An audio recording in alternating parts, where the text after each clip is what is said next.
Vous avez sûrement suivi l'arrivée récente de ChatGPT qui a bouleversé notre rapport à l'intelligence artificielle. Et avec la robotisation, l'automatisation et la puissance algorithmique, l'intelligence artificielle vit un nouvel âge d'or. De l'automatisation des tâches à la conduite autonome, en passant par les assistants vocaux intelligents. Dis Siri.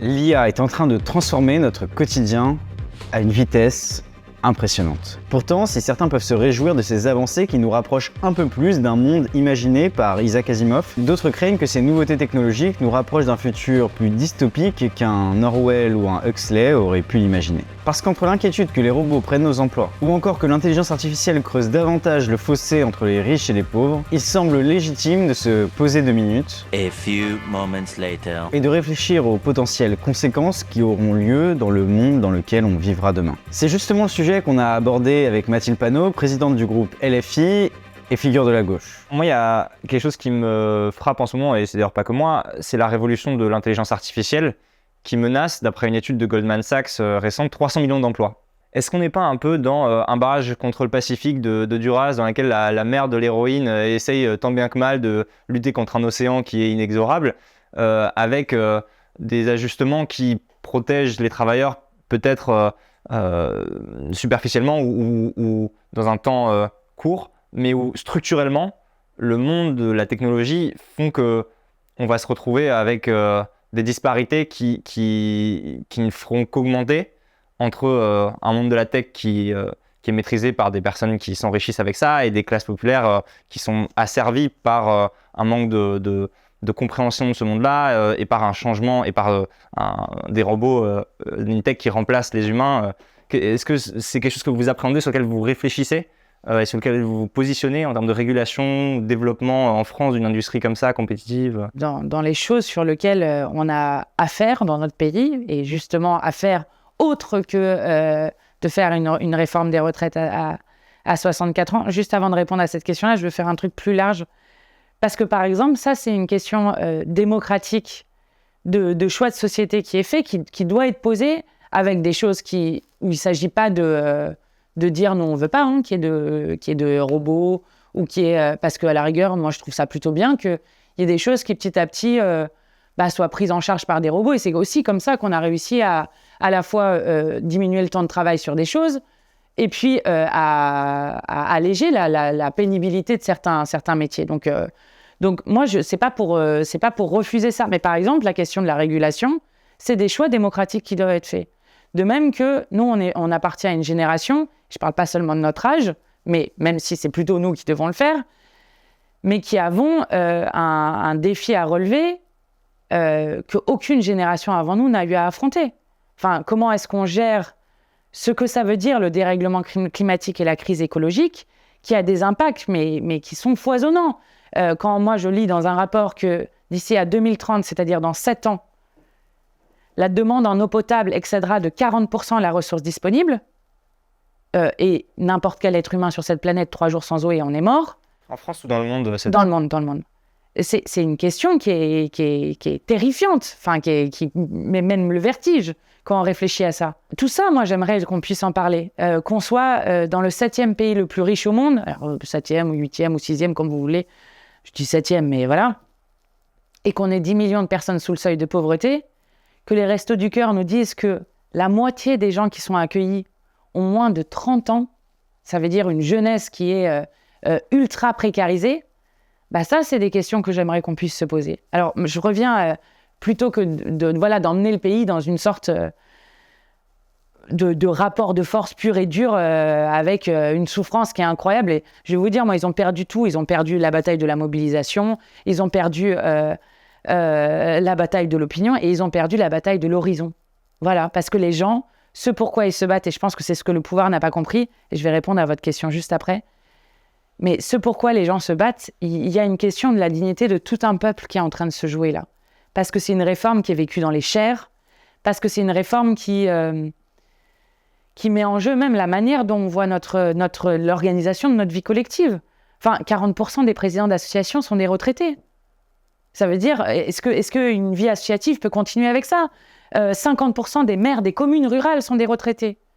23 millions d'heures par semaine, c'est ce qui se passe dans notre pays de grands-parents qui gardent leurs petits-enfants. Et c'est pas la même chose de payer quelqu'un qui garde un enfant plutôt que vous qui transmettez des choses, qui voilà, dans un moment où l'enfant il apprend à devenir humain en fait dans l'échange avec quelqu'un. Et c'est pas la même chose d'avoir ce lien-là que d'être gardé par quelqu'un qui peut-être aura 5, 6, 7 enfants si les parents peuvent se le permettre.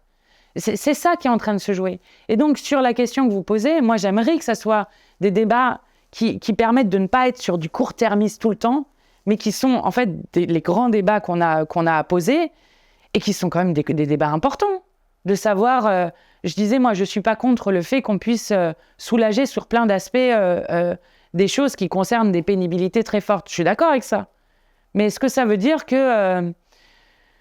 est-ce que ça veut dire qu'on n'aura pas besoin d'humains dans plein de choses? Non, ça, je suis pas d'accord, par exemple. Moi, je suis pas d'accord pour aller dans un supermarché ouvert le dimanche. Je prends l'exemple des Monoprix, où vous n'avez plus aucune caissière, puisque ce n'est plus que des robots qui font alors des caisses automatiques, qui permettent en fait d'ouvrir le dimanche. Ben moi, la question que je veux poser, c'est est-ce qu'on a besoin d'avoir des magasins ouverts le dimanche? Avec quand même un vigile qui est là. Est-ce que c'est ça une question qui est intéressante à poser? Est-ce que, alors certains parlent de taxer les robots, je ne sais pas, ça c'est une discussion que nous, on n'a pas tranché de notre côté. Mais c'est en fait, évidemment qu'il faut de la régulation, et ça c'est là encore des choix démocratiques qu'on doit faire sur comment est-ce qu'on organise notre société. Et moi, je suis très favorable. Alors je sais que c'est des débats qu'on a depuis longtemps, qu'on a même l'impression qu'on oublie tellement on n'en parle plus parfois.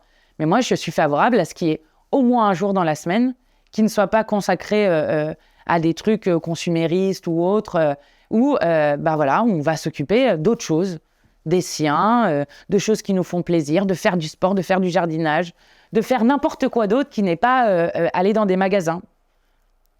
Et que pendant des années, on a fait des choses comme ça. Alors moi, ça m'arrive de faire des courses le dimanche. Mais je suis favorable à ce qu'on ferme les magasins le dimanche parce que c'est ce qui permet voilà, de faire des choses de société où les gens ne sont pas au boulot. Alors, il y aura toujours les gens qui travaillent pour les hôpitaux, mais où le grand nombre, on décide qu'il y a au moins un jour dans la semaine où on ne fait pas travailler tout le monde jusqu'à n'en plus pouvoir et où, du coup, on n'est pas d'accord pour qu'on utilise des robots pour faire travailler... voilà, où on se donne des règles communes. La question de Jules aussi portait, je pense, sur la question économique. Est-ce qu'on risque pas d'être à la traîne d'un point de vue économique si on n'entre pas dans cette révolution-là, donc que ce soit les robots ou l'intelligence artificielle donc voilà, mais c'est ça. Mais... Oui, ça joue aussi, bien sûr. Après, ça, c'est... Non, mais ça, c'est à la fois le fait... je sais pas, mais les Français, quand vous regardez dans l'histoire, ils ont inventé des choses... ils ont inventé plein de choses. Si déjà, on permettait... juste à des gens qui font des doctorats dans ce pays de pouvoir continuer à faire de la recherche en ayant, par exemple, des postes de maître de conf qui sont ouverts. Enfin, si on redonnait à la fois la possibilité à une recherche française de vraiment pouvoir se développer plutôt que de faire une opération genre Welcome en France en sélectionnant quelques chercheurs et puis en appauvrissant l'ensemble de la recherche française, ça, par exemple, ça serait utile. Et je pense que ça permettrait de créer des choses qui...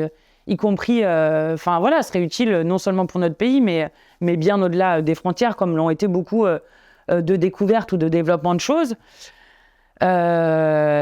Donc, en fait, on a une intelligence énorme dans ce pays. Si on met les moyens pour faire en sorte qu'on arrive à faire des choses intelligentes, on pourra le faire. La question, si elle est posée en disant il faut à tout prix baisser tous les droits sociaux de ce pays, dépenser le moins possible et puis faire en sorte qu'on soit une start-up nation, je ne sais quoi, moi, je ne suis pas d'accord avec ça. Je pense qu'y compris, il y a plein de choses qui ont été inventées justement parce que on a organisé le fait à la fois d'avoir une recherche publique, des services publics de qualité et qu'avec tout ça, en fait, contrairement à ce que disent certains des néolibéraux, c'est comme ça qu'on invente des choses qui aident le pays et qui aident l'économie en général, qui sont bien meilleures que ce qu'on nous propose en nous disant « il faut baisser vos salaires parce que vous n'êtes pas compétitifs, et puis il faudrait gna parce que... et puis il faut ubériser l'ensemble de la société parce que sinon on ne s'en sort pas. » Enfin, si c'est pour tirer tout le monde vers le bas tout le temps, moi je ne suis pas d'accord avec ce modèle-là. Et je pense que justement, une des choses qui permet de tirer tout le monde vers le haut, c'est d'avoir des réflexions sur comment on s'organise, comment on met de l'argent dans les choses dont on a besoin, dans de la formation dans notre pays, voilà, il y a plein de choses que par ailleurs on sait très bien faire si tant est qu'on ait une volonté politique qui puisse se développer dessus. Et donc, il y a un minimum... les gens ont un bon sens très fort sur ces questions-là. Si ce sujet vous plaît, n'hésitez pas à aller voir l'entretien qu'on a fait en intégralité avec elle. D'ici là, pensez toujours à mettre un j'aime, à mettre un commentaire et à vous abonner, c'est super important pour nous soutenir. Portez-vous bien. Salut!